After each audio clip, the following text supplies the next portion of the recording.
Hello everyone, welcome back to my YouTube channel. Today I'm going to be attempting to do a one-day flip. It is currently 10 o'clock, so we're a little bit late to starting the day if we're going to try to attempt this. But we did just get back from the Salvation Army and we have the dresser right in here. So let's go ahead, open this up and show you guys what we're working with today. So we actually got two, but we're only going to be working on one. It's this lower dresser here, and I find that these dressers sell best in my area. So we're going to go ahead and get this taken out of the truck so that we can get started and I can show you guys what it looks like. Make sure this is on. Is it on? Ow! Okay, ow. It's on. Let's talk a little bit about this piece. So this piece is a 9-drawer dresser. It is in pretty good condition. It has some scratches on the top. I am not a fan of the color, and I also really don't like the hardware, so I really want to switch both of those up. I was happy to find that this is an Ethan Allen dresser. If you know anything about furniture brands, Ethan Allen is a high quality furniture brand. You can tell by how the drawers are made and just the wood that they use. This is a solid wood piece. I'm not really a fan of the current feet or legs situation that's going on. I do have a plan to get a base built for this. Thankfully, Avery is here this weekend, so he's going to help me out with that. As I mentioned before, I did get this at the Salvation Army and I got it for $75, which I think is a pretty good deal for this kind of dresser, but it is still pretty spendy when you're trying to flip for a profit. So the lower you go, obviously the better, but $75 isn't terrible, so I'm happy with that price. So I've got to admit, I'm a little bit disappointed with this weather. It said it was going to be warmer, like upper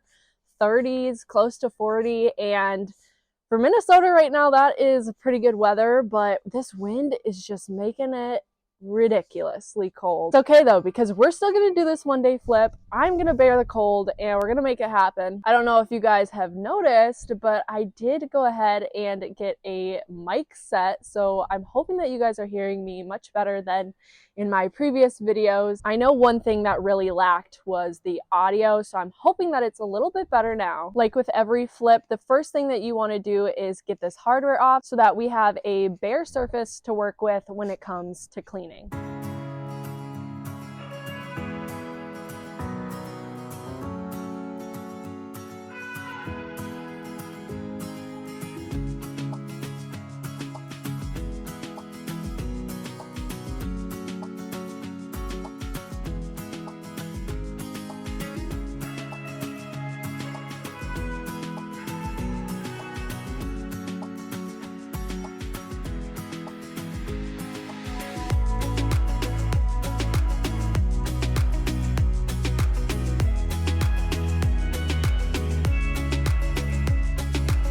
Now that the hardware is off, the next step is going to be cleaning. I did go ahead and grab a jacket and a hat just because there's no point in torturing myself without one. The solution that I have in this bucket to clean this piece down is pretty simple. It's just really hot, warm water and vinegar. That should really get rid of the germs and the dust. I am going to be using a microfiber towel, and those are really good at picking up the dust as well.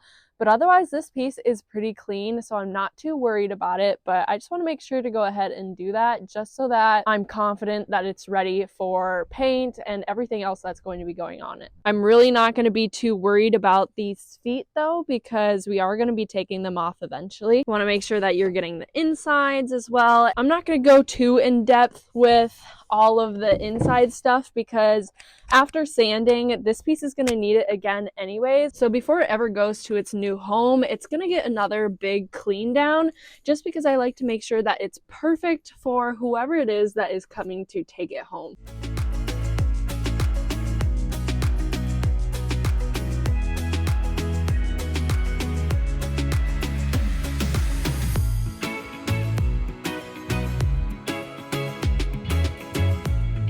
So you guys, when I say that this piece is pretty clean, I mean that it's really clean because look at this water. This is really good compared to other dressers. A lot of the time, you don't even want to look at this water with how dirty it is. Now, before I do anything else, I just want to get this spackling on where the old hardware used to lay because I do plan on getting new hardware on these.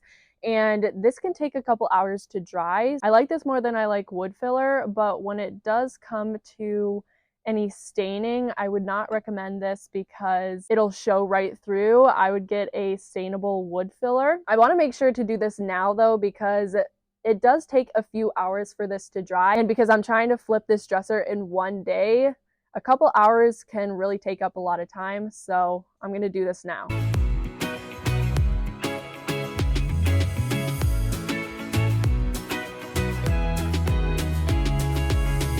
Now that the wood filler is on, I want to get started on this top. I do want to get this top down to raw wood. Typically I would sand, but a lot of people did recommend that I start with a carbide scraper. Now I've never used this before, but it does seem pretty self-explanatory. So basically what this is going to do is there is a really sharp blade on the edge here, and I'm just going to put pressure down and scrape it, and it's gonna scrape the finish off. I will still have to go back and sand, but realistically it should save me a lot of time and a lot of sandpaper. So I'm excited to give this a try, and I think it'll do pretty good. So one thing to note is be a little bit careful on the edges. I just don't want to go too hard. I may have gone down just a little bit too hard this time around, but I should be able to fix that with the sander.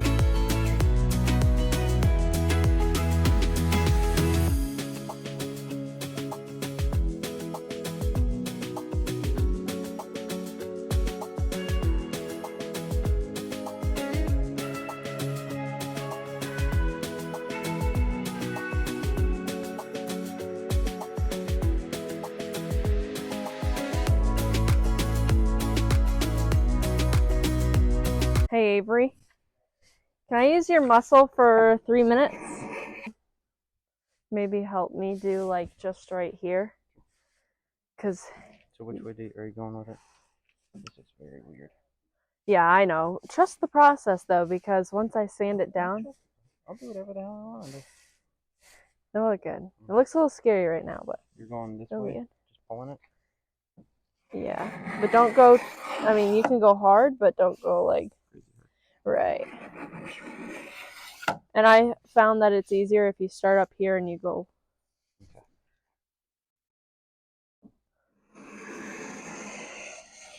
Yeah, see like how thick that streak is? Yeah.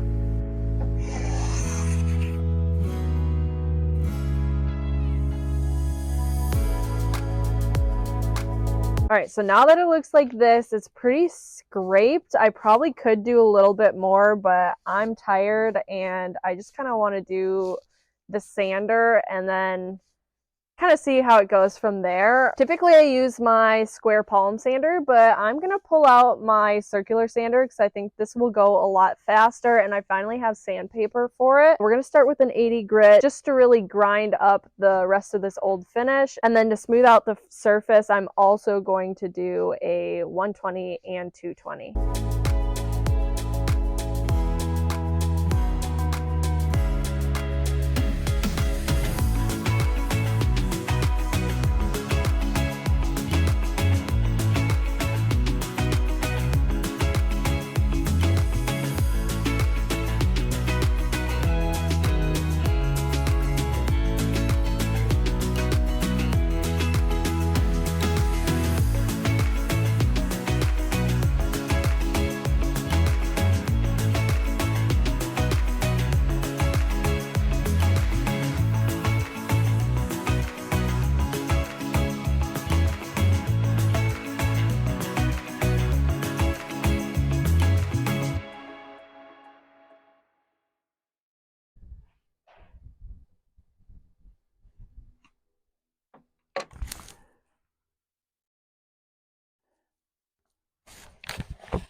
All right, so the top is now sanded down, and I want to mention two things. Number one, this took about 30 minutes, and then with like the scraping, it took maybe another 10 minutes. So it took about 40 minutes total to get this top sanded down. Now, if I were just using my palm sander and not scraping at all, then it would have taken 2+ hours. It takes a long time to sand things down to raw wood. So I do think that scraping is definitely worth it. I will say, I think that if I'm going to do that, I should probably scrape it a little bit more than what I had done, because I could have definitely done more. I just kind of did like lines, and it obviously there was more that could have been scraped off. So that was that.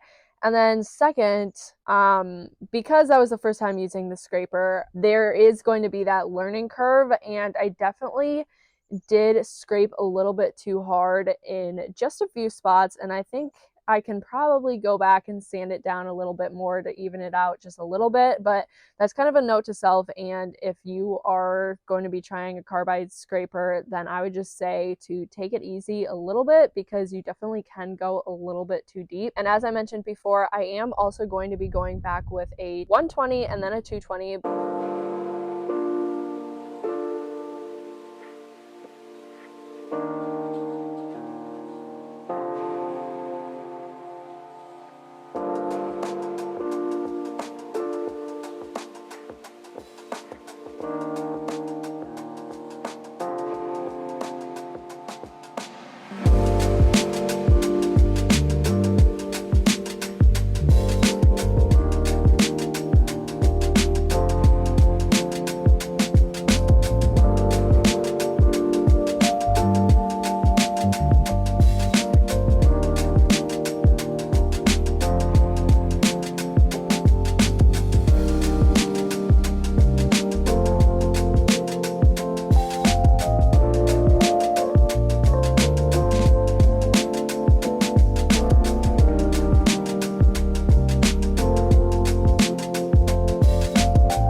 All right, so at this point, the only thing left to do is stain this top and paint, which is awesome because this has felt like such a long day. It's kind of a huge undertaking to flip an entire dresser. I am gonna do the staining portion before I start painting.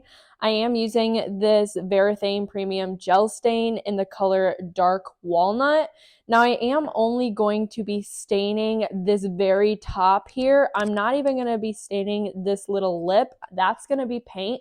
So really the only thing that is getting painted is the flat surface on the top here. I am going to put some gloves on just because I don't want to stain my fingers. And I'm also going to be using a shop towel to apply this stain. If you're not familiar with the staining process, but you did watch my paint wash video, the process is the exact same. I'm going to dip this towel into the stain and wipe it across the surface in sections, and then also with a new towel, go back and wipe up the excess. This shouldn't take too long, so let's go ahead and get started.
Now, as far as painting goes, I wanted this piece to be pretty dark and moody, so I have the dark stain on the top, and I am going to be using my black from Sherwin-Williams for the body and the drawers. This piece is going to be very dark, darker than most pieces that I usually flip. And how I see it, it's going to be more of like a gentleman's dresser, I guess. Part of me is kind of worried that it's going to be too dark and the two colors are just going to clash, but then the other part of me thinks that it's going to be really moody and dark and cool. So you guys will have to let me know in the comments down below what you think once the paint is actually on. As I was saying, I am using my black from Sherwin-Williams paint called Tricorn Black. I want to make sure to give this a good stir and then we can go ahead and put it on. I'm assuming this is going to need 2 coats for full coverage. This is an all-in-one paint, and that's why you don't see me priming or top coating. I am able to just use this paint, and because I prepped the surface with sanding, I'm not worried at all that this paint won't be enough on its own.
Now, the final thing that needs to be done is protecting this top, and to do that, I'm going to be using my Minwax polyacrylic, and I'm going to be using the same method that I used in the last video with the sponge and putting a little bit in a container and just wiping on that way. I found that there are a lot less streaks when you do that, and it brings out a pretty flawless finish, so I really like doing it this way. I've already picked out the hardware, and I'm gonna get it on after this off camera so you guys can have some element of surprise in the final reveal. If you made it this far into the video and you really enjoy this type of content, please consider giving this a thumbs up and subscribing, as it really does help small channels like mine grow. I am going to be listing this piece on Facebook Marketplace for around $550 to $600. Now, with all that being said, let's go ahead and get into the final reveal.